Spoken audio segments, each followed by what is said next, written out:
하늘에서 발전소 건물로 오토바이를 떨어뜨리며 등장하는 트리니티. 멋진 액션을 선보이며 경비들을 처리하고 들어왔다라고 말합니다. 하지만 다음 씬, 추격해오는 요원을 피해 높은 건물의 창문에서 떨어지며 쌍권총을 쏴대지만 결국 요원이 쏜 총에 심장을 맞는 트리니티. 하지만 이것은 네오의 꿈이었습니다. 매우 불길한 꿈을 꾼 네오는 트리니티를 걱정스레 바라봅니다.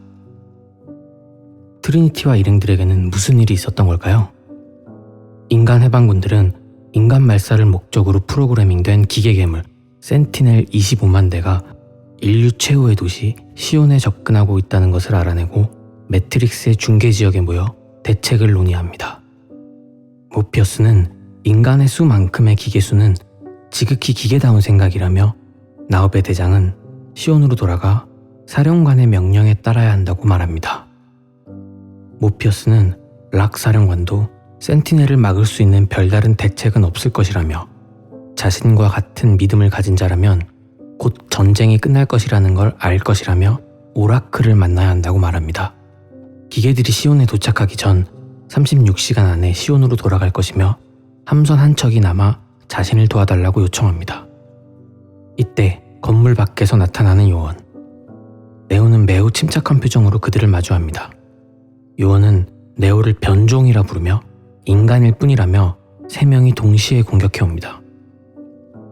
1편을 통해 구세주로서 자각을 잃은 네오는 요원의 주먹을 가볍게 막아내며 여유 있는 표정으로 요원들이 업그레이드 됐다고 말합니다. 네오는 점프 발차기와 뒤돌려차기를 선보이며 요원들을 가볍게 정리한 후 하늘로 날아오릅니다. 이어서 등장하는 1편의 빌런 스미스 요원. 이럴 수가. 같은 모습을 한 스미스 요원 2명이 마주보며 지난번과 똑같은 상황은 아니라고 의미심장한 이야기를 주고받습니다. 하늘을 나는 네오는 예전 오라클과 만났던 집으로 찾아오지만 오라클은 자리를 비우고 없습니다. 씬이 바뀌어 느부갓네사로는 시온에 도착합니다. 사령관과 마주한 모피어스. 사령관은 함선 한 척이 복귀하지 않은 것에 대해 모피어스에게 함장들 의견에 따라 해명할 기회를 줍니다. 모피어스는 오라클의 연락을 받으려면 어쩔 수 없다고 답변합니다. 사령관은 오라클이니 메시아니 전부 다 필요 없고 자신은 기계와 맞서 싸워야 하며 그러려면 절대적 복종이 필요하다고 합니다. 모피어스는 모든 걸 따져봤을 때 시온을 구할 방법은 네오뿐이라고 말합니다. 사령관은 위원회에 모피어스 함장의 해임을 건의하겠다고 겁박하지만 모피어스는 지난 6개월간 그 전에 6년간보다 더 많은 이들을 매트릭스에서 구해냈으며 지금 시온으로 몰려오고 있는 센티넬은 기계들의 최후의 발악이며 곧 예언이 실현되고 전쟁이 끝날 것이라고 말합니다. 이어 모피어스는 시온의 광장, 모든 사람들 앞에서 연설을 시작합니다. 많은 수의 기계들이 시온을 향해 오고 있다고. 군중들은 두려움에 빠집니다.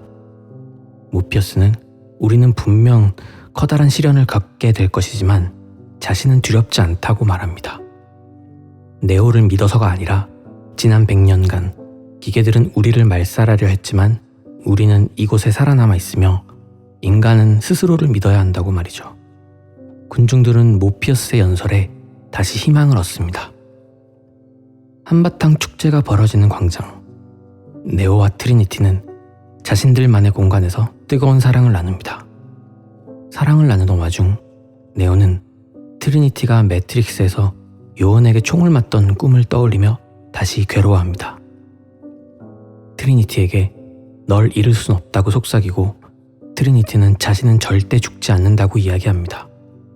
같은 시각 매트릭스의 한편에서는 이 시리즈의 세계관에 큰 변화를 일으키는 사건이 발생합니다.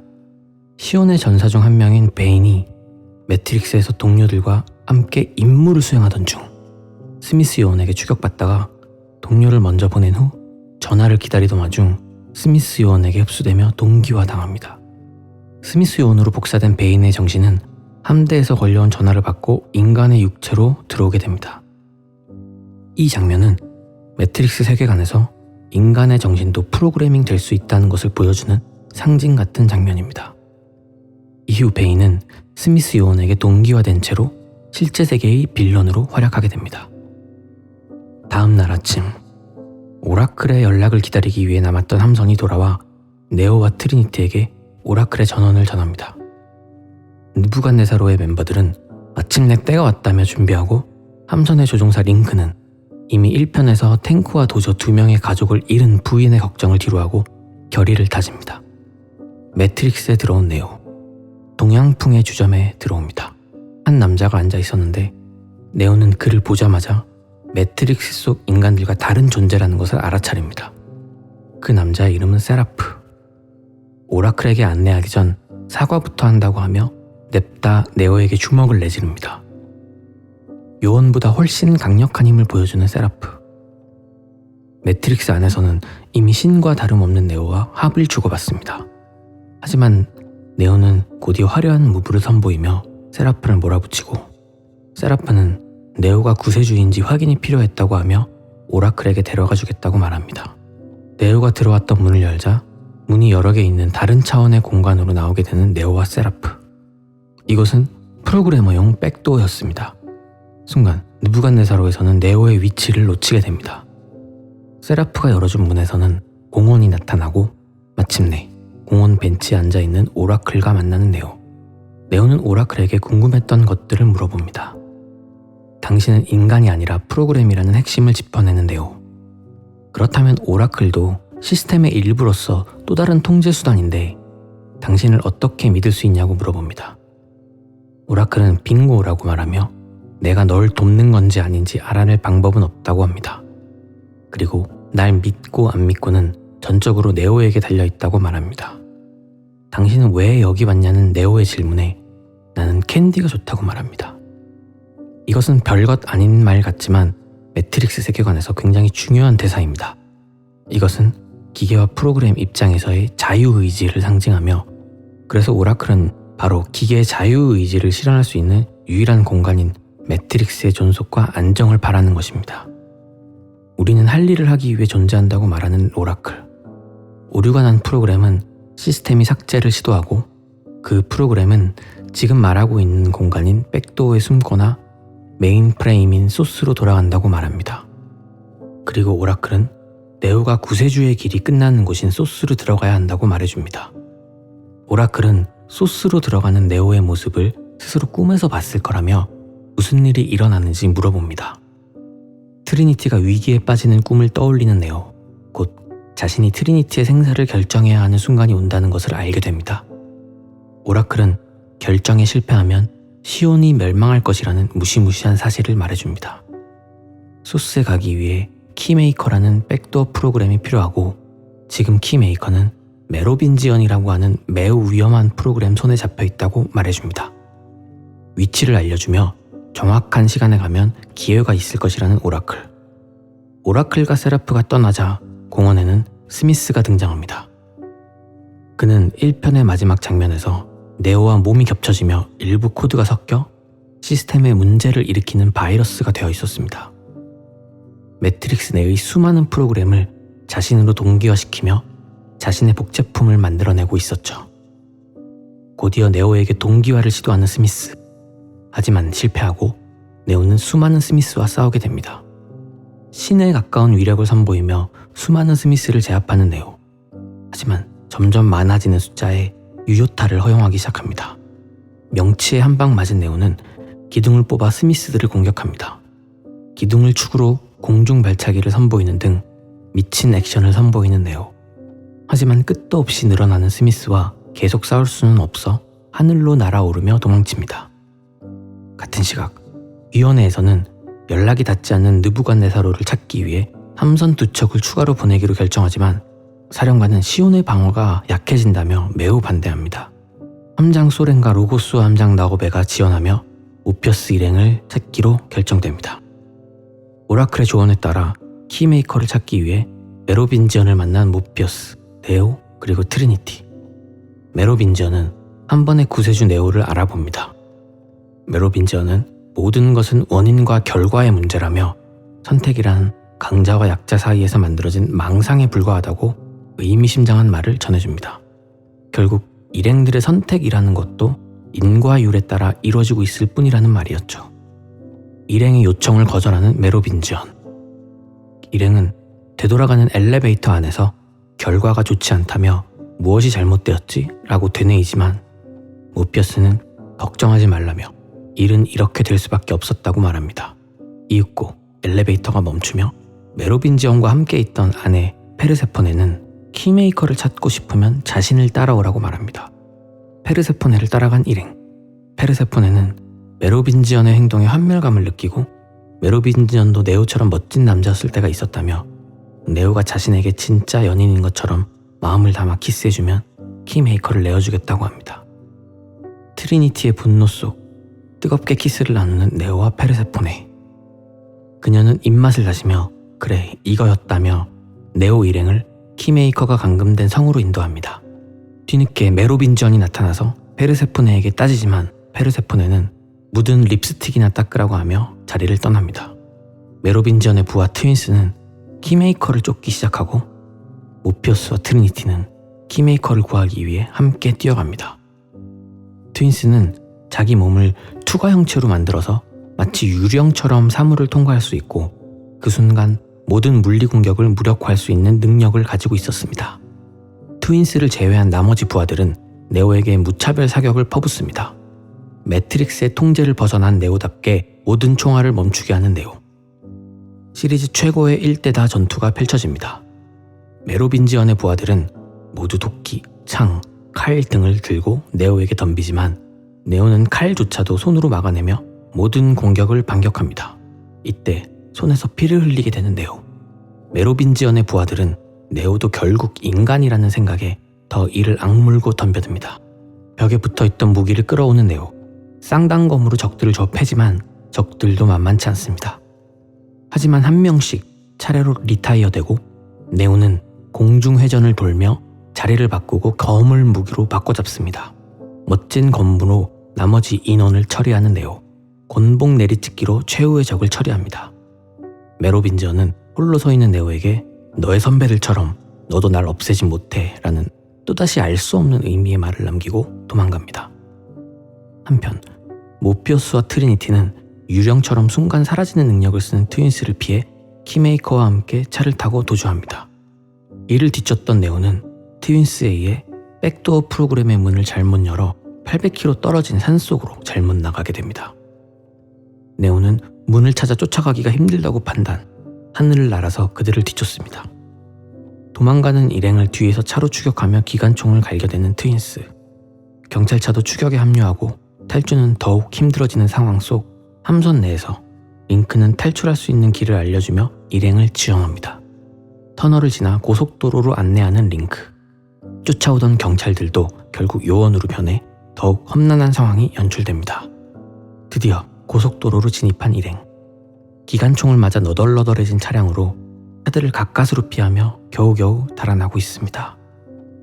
이때 일행을 앞질러 앞에서 기관총을 쏘던 트윈스 중 한 명이 총알이 다 떨어지자 사라지는 능력을 이용해 점프하면서 일행의 차 안, 키메이커의 옆자리에 기가 막히게 착석합니다. 차 안에서 칼을 들고 일행을 죽이려는 트윈스와 난투극을 벌이는 모피어스. 요원 한 명이 앞 트렁크로 뛰어오는 등 최악의 상황이 펼쳐집니다. 순간 기지를 발휘해 속력을 멈춰 요원을 떨어뜨리는 트리니티. 동시에 모피어스도 일본도를 뒷좌석에 박아 넣으며 트윈스도 차에서 떨어집니다. 겨우 추격을 잠시 뿌리친 일행. 공사 중인 고속도로의 끝에서 반파된 차량을 버리고 트리니티는 키메이커와 함께 공중으로 뛰어내려 오토바이로 갈아탑니다. 모피어스는 홀로 남아 추격해오는 트윈스의 차량을 옆으로 피하며 일본도로 그어버리고 넘어지는 차량에 기관총을 쏟아부으며 차량을 폭파시키며 트윈스를 처리합니다. 차량 사이사이를 달릴 수 있는 오토바이의 이점을 살려 빠르게 탈주하는 트리니티. 역주행을 시도하며 뒤에서 쫓아오던 모피어스에게 키메이커를 넘깁니다. 한숨 돌린 일행이었지만 또다시 고가도로에서 뛰어내려오는 요원. 트럭 위에서 요원과 마주한 모피어스는 키메이커를 지키며 요원과 싸우느라 힘들어합니다. 요원과 합을 주고받지만 한 방 한 방이 너무나 강력한 요원. 몇 번이나 떨어질 뻔한 상황으로 밀리던 모피어스는 트럭에 꽂혀있던 일본도를 뽑아들고 반격에 들어갑니다. 하지만 요원의 카운터 양손 펀치를 맞고 나가 떨어지는데 모든 것이 끝나나 싶었지만 떨어지는 모피어스를 지어놓기로 했던 시온의 나오베의 함정이 그를 받아냅니다. 키메이커를 죽이려던 요원을 다시 차량으로 점프하며 드롭킥으로 날려버리는 모피어스. 요원을 뿌리쳤나 했더니 결국 트럭으로 다시 역주행하며 모피어스의 트럭으로 돌진해오는 요원. 트럭끼리 충돌하며 대폭발이 일어난 상황. 모피어스와 키메이커는 튕겨나가지만 800km를 날아왔던 네오가 두 사람을 잡아내며 위기에서 벗어납니다. 한편 기계군단의 시온 진입까진 9시간 남은 상황. 탈출에 성공한 모피어스 일행은 차분히 키메이커의 설명을 듣습니다. 키메이커에 따르면 한 건물에 엘리베이터나 계단으로 갈 수 없는 층이 있으며 그중 한 문이 소스로 연결된다고 합니다. 보안이 철저해 경보만 울려도 건물은 폭발하지만 근처의 발전소를 폭파시켜 일대의 전기를 모두 다운시키면 경보가 울리지 않아 승산이 있다고 합니다. 전기가 끊어진 후 5분 안에 네오가 직접 소스의 문을 열어야 한다는 결론을 내린 일행. 마지막 결전을 앞두고 네오는 오라클의 예언이 신경 쓰여 트리니티에게 이번 작전에서 빠지라고 부탁하고 트리니티는 그 부탁을 받아들여 느부갓네사로에 남습니다. 나오베는 예언이 거짓이라면 어떻게 되냐고 불안해합니다. 하지만 모피어스는 네오가 소스에 가면 전쟁이 끝날 것이라고 확신하고 있었습니다. 폭발을 위해 발전소에 도착한 나오베와 비상전력 다운 작전을 실행 중이던 소렌 일행. 하지만 현실 세계에서 일행을 지원하던 비질런트호가 기계들에게 발각되어 폭파되어 버리고 작전 수행 중이던 소렌 일행은 임무를 완수하지 못하고 안타깝게 사망하고 맙니다. 일단 나오베가 발전소 폭파에 성공하고 동시에 소렌 쪽의 상황을 모르는 네오도 작전을 실행합니다. 하지만 소렌 일행의 죽음으로 비상전력은 다시 가동됩니다. 이대로 문을 열면 네오 쪽 건물이 폭파되는 상황. 이 상황을 지켜보고 있던 트리니티는 자신이 5분 안에 비상전력을 파괴하겠다고 하며 매트릭스 안으로 들어갑니다. 맙소사, 영화의 인트로의 장면이 여기서 재현됩니다. 오토바이를 타고 공중에서 떨어뜨리며 비상전력을 파괴하기 위해 건물에 침입한 트리니티. 네오 쪽에서는 소스의 문이 있는 비밀의 층에서 갑자기 스미스가 나타나 네오와 같은 것을 원한다며 일행을 막아섭니다. 트리니티는 비상전력을 다시 다운시키는 데 성공하자마자 기적적으로 키메이커가 소스의 문을 열고 네오는 날아서 소스의 문으로 들어옵니다. 소스의 문을 닫을 때 스미스의 총에 맞아버린 키메이커는 이미 예견된 일이라는 말을 남기고 죽습니다. 지금까지 주요 인물들이 모두 인과 유를 강조하고 있는 가운데 이 대사는 저로 하여금 불안감을 더했습니다. 마침내 소스로 들어온 네오, 이대로 전쟁은 끝나는 것일까요? 같은 시각 임무를 완수하고 복귀하는 트리니티 앞에 요원이 나타납니다. 트리니티는 전매특허인 점프 앞발차기와 정권 찌르기로 공격해보지만 유효타를 먹이지 못하고 요원의 힘에 압도됩니다. 소스의 안쪽에는 인간 세상을 지켜보는 듯한 모니터들과 양복 차림의 노인이 앉아 있었습니다. 그의 이름은 아키텍트. 아키텍트는 매트릭스의 창조주로서 네오가 자신이 없애지 못한 우발적 변종이라고 말합니다. 해결할 수는 없지만 예상이나 통제의 범위에서는 벗어나지 않았기 때문에 네오가 지금 이곳에 있는 것이라고 합니다. 그리고 충격적인 이야기를 이어갑니다. 지금의 매트릭스는 6번째 버전이며 구세주라고 불리는 인물도 앞서 5명이 더 있었다는 것이죠.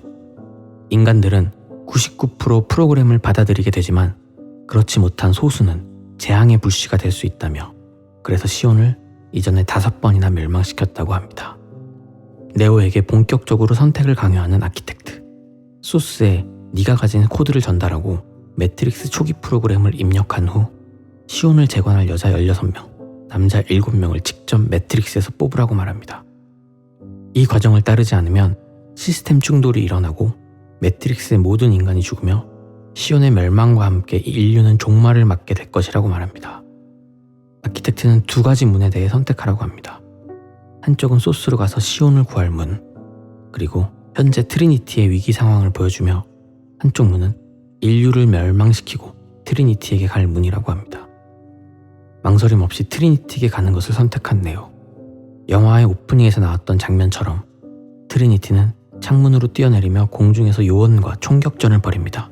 결국 심장에 총을 맞게 되고 소스의 건물에서부터 엄청난 속도로 날아온 네오는 트리니티를 추락 직전에 받아냅니다. 어쩔 수 없었다고 울먹이는 트리니티.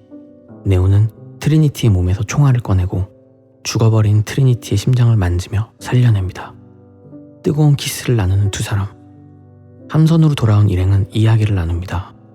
네오는 자신이 소스로 가면 인류를 구할 수 있다는 것은 거짓말이었고 모든 것이 통제 시스템이었으며 그들은 시온을 멸망시키라는 것을 밝힙니다. 모피어스는 자신의 믿음이 거짓이었다는 걸 알고 큰 충격에 빠집니다. 이때 함선을 공격해오는 센티넬, 느부갓네살로는 폭발하면서 일행은 탈출하고 모피어스는 나는 꿈을 꾸었다며 좌절합니다. 다시 공격해오는 센티넬, 네오는 프로그램이 아닌 인간의 몸인 상황에도 불구하고 기계들이 느껴진다고 말하며 마치 여전히 매트릭스에 아닌 것처럼 기계들을 쓰러뜨리는 놀라운 힘을 보여줍니다. 그리고 쓰러지는 네오, 소스에 들어갔다가 나오며 기계들에 대한 통제 능력이 생긴 것입니다. 이 장면을 의아하게 생각하시는 분들이 많을 거예요. 인간의 마음도 프로그래밍 될 수 있다는 것은 스미스에 의해 정신이 동기화된 베인으로 그려졌는데 이것을 그 연장선으로 보는 시각도 있고 소스의 코드들을 네오의 몸에 있는 플러그로 받게 되었다는 해석도 있습니다. 네오는 일행을 발견한 해머호에서 치료를 받게 됩니다. 네오의 맞은편에는 EMP를 잘못 터뜨려 반란을 꾀하다 쓰러진 채로 발견된 베인이 누워 있었고 이 둘을 비추며 영화는 3편을 예고하며 끝이 납니다. 어때요? 재밌었나요? 다들 피곤한 하루 고생했어요. 이미 자고 있겠지만 내일도 행복한 하루 되길 바래요.